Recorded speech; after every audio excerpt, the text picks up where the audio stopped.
para un poco para Solás de Amparo, que nos está escuchando desde España. Vamos a hablar justamente con Antonio Arrabal, que es historiador y está allí en España. Antonio, buen día, ¿cómo le va?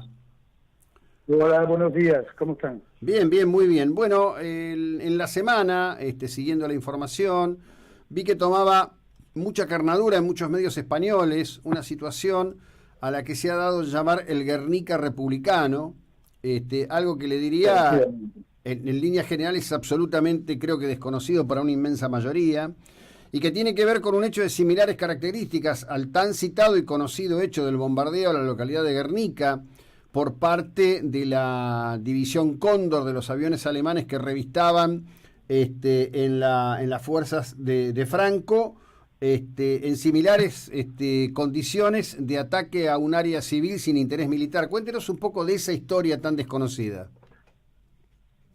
Bueno, la historia evidentemente creo que se referirá usted al bombardeo que tuvo lugar en la ciudad cordobesa de Cabra, Exactamente. porque a lo largo del tiempo la propaganda del ejército republicano, la guerra civil, explotó muy bien la cuestión de Guernica, en la que según los estudios de Salas Larrazábal, el general Salas Larrazábal, solo hubo 127 muertos y además era una zona de retirada del ejército del norte de Bilbao.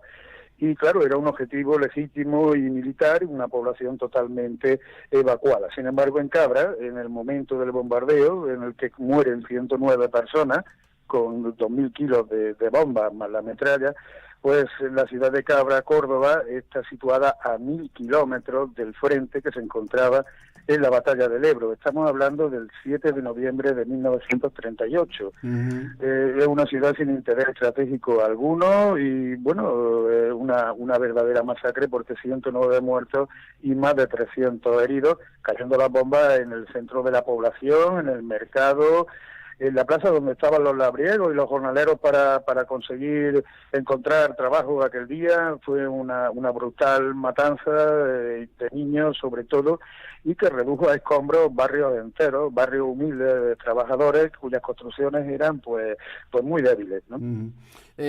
Claro, tradicionalmente, sí, perdóneme que lo haya interrumpido, sí, No, no, no, dígame, digo para nuestro conocimiento y para mejor entendimiento de esta audiencia a esta hora de la mañana, una hora de mucho movimiento para nosotros, todavía relativamente temprano en Argentina.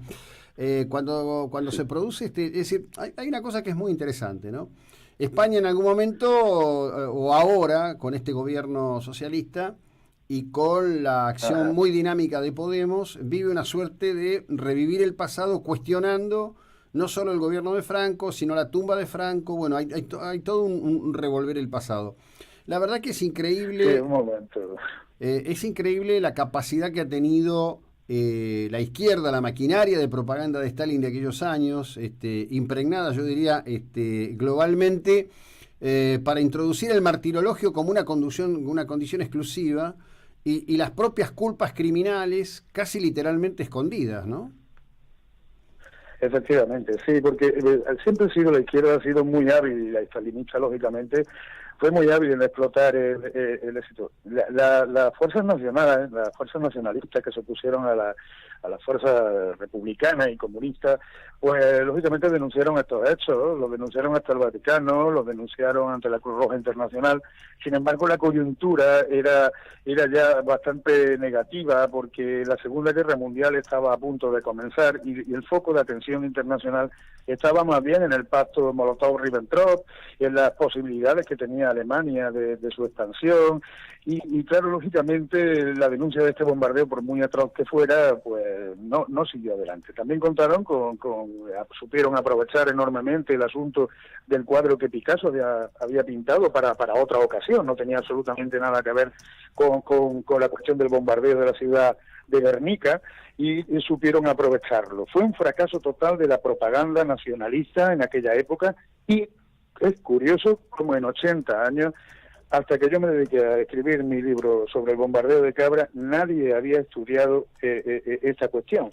Se sabía, las generaciones más antiguas, pues conocían que en Cabra hubo un bombardeo terrible, pero no había ningún estudio, ninguna documentación sacada de los archivos, ni se había dado a conocer. Uh-huh. Afortunadamente, pues estamos en ese empeño en que esto no caiga en el olvido y denunciar que estos crímenes también los cometió la izquierda, porque como usted muy bien ha apuntado, España vive ahora mismo unos momentos muy convulsos a la hora de reescribir la historia. Se trata ahora de reivindicar a los que se olvidaron, y yo habitualmente digo que también se trata de no olvidar a los recordados, y estos muertos, estos fallecidos, que por cierto también están en fosa común enterrados, también están en fosa común. Según la nueva ley española, solamente se puede sacar de la fosa a los represaliados por un bando, no a los otros. Es una situación realmente convulsa, de reescribir la historia, de cainizar y de demonizar, por supuesto, al otro bando.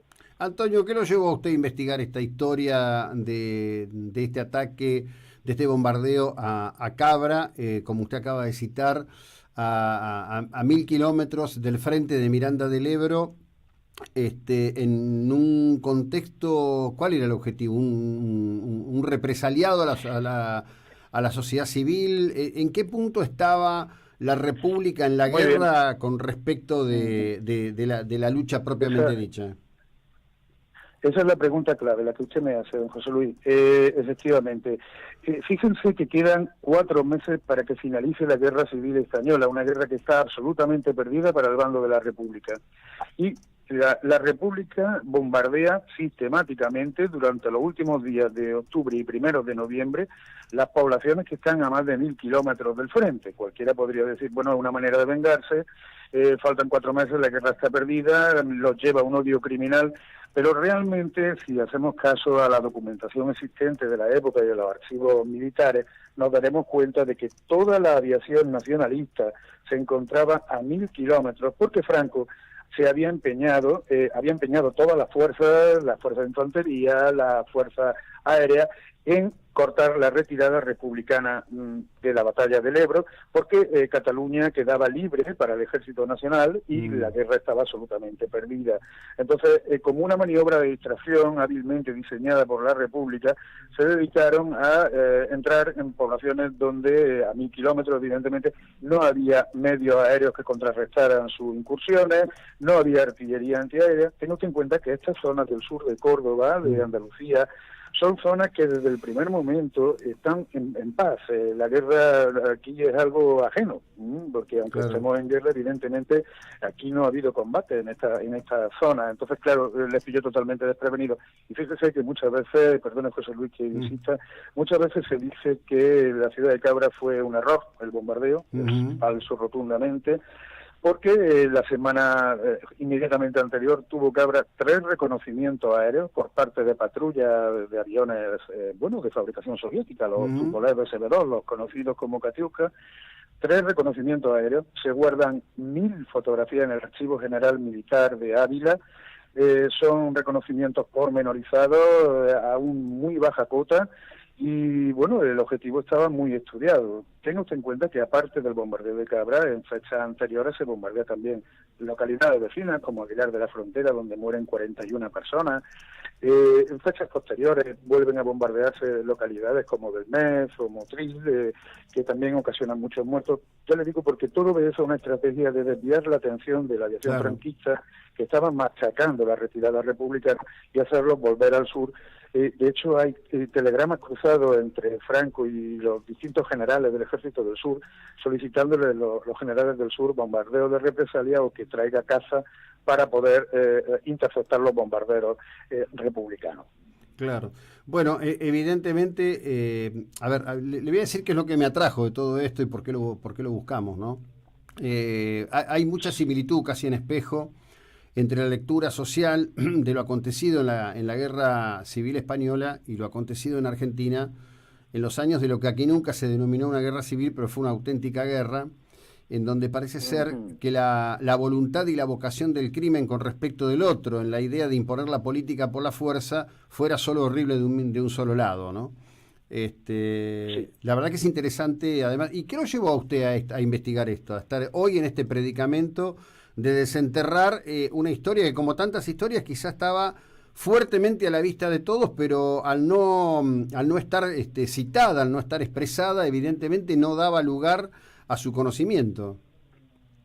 Y efectivamente al conocimiento y al debate, a la confrontación de ideas y no la imposición. Y por supuesto, esta ley que ahora mismo está vigente en España es una ley que castiga ciertas opiniones y pondera positivamente otras, y parece ser que todos aquellos historiadores que intentamos sacar a la luz aquellos puntos oscuros de nuestro pasado, que no van en consonancia con lo que se espera que saquemos, que obtengamos, quedamos como un poco señalados, estigmatizados, y volvemos a reabrir de algún modo las heridas que separaron a la nación española en los años 30. Es dolorosísimo y triste, y eso hay que achacarlo a la irresponsabilidad de los políticos de turno. Claro, ahora le pregunto, eso es todo como un contexto, ¿no? Estamos hablando de un momento crucial de la historia de España, un momento crucial de la humanidad, donde los totalitarismos se cruzaban de manera muy fuerte, y donde en realidad uno mira y hay un triunfo ideológico cultural de la izquierda que hace aparecer que sus actos criminales, estoy pensando en la matanza del bosque de Katyn, por ejemplo, ¿no? O en los gulag, digo, por citar algo de la criminalidad estalinista. O no olvide usted los crímenes del cuartel de la montaña, por no hablar de Paracuellos del Jarama, la saca indiscriminada de las cárceles y una represión sistemática realizada por la izquierda en mi país. Bien, ¿qué punto de contacto tiene en el presente esto con lo que pasó el otro día en una localidad vasca en donde se pretendía, digamos, recordar a las víctimas de ETA y comenzaron a sonar las campanas de las iglesias buscando acallar las voces de los reclamantes? ¿Cómo se vive? Sí. Eso fue en Alsasua, fue sí. En Vascongrada, que hoy llaman País Vasco. Bueno, eso es muy indicativo del clima que actualmente se vive tan enrarecido en España. Ya le digo que la irresponsabilidad de los políticos nos está llevando a esta situación. ¿Cómo se vive? Pues mire usted, los demócratas, las personas que de alguna manera toleramos hasta cierto punto el desorden, porque entra dentro de la convivencia pacífica y democrática, estamos bastante dolidos y muy preocupados por la situación que se está viviendo ya no solo en Vascongadas, sino también en Cataluña, con ese separatismo de baja intensidad, pero que al fin y al cabo busca la disgregación de la nación, y que, bueno, de alguna manera se está contemporizando con ellos por obtener réditos políticos, y esto es muy peligroso y es jugar con fuego. Y parece mentira que no aprendamos de la historia. Sí, bueno, por eso es tan importante poner en la atención de los contemporáneos y de los más jóvenes la historia, ¿no? Es un valor increíble. Bueno, Antonio, desde ya más que agradecido, es nuestra primera vez, no será la última. Gracias por la ilustración y el tiempo que nos ha dedicado. Muchísimas gracias, me tienen a su disposición siempre que quieran. Querido hermano. Hasta luego, muy amable. Buenos días, perdón, adiós. Bueno, seguimos en un instante. Era Antonio Arrabal Maíz, es un hombre de la política, pero es una historia.